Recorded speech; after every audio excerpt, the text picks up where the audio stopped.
बीवी हूँ आपकी। बीवी तो वैसे तुम शहराम की भी थी ना।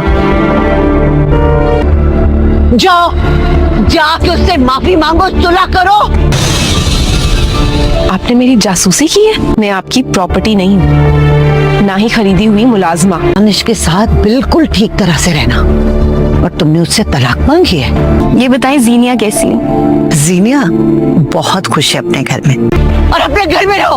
अगर मैं मर भी जाऊँ ना तो तलाक लेके यहाँ मत आना। जीनिया की सच्चाई अब पूरी तरह सामने आ चुकी है, क्योंकि दानिश को पता चल गया है कि उसने फरियाल और शहराम की जिंदगी के साथ क्या क्या खेल खेला था।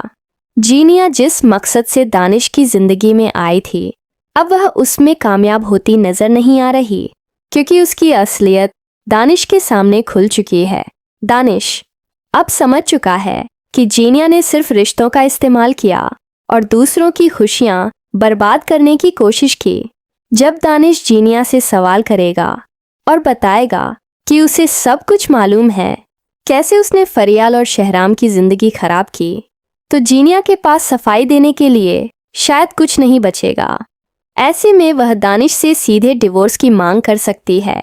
यह फैसला उनके रिश्ते का अंत साबित होगा।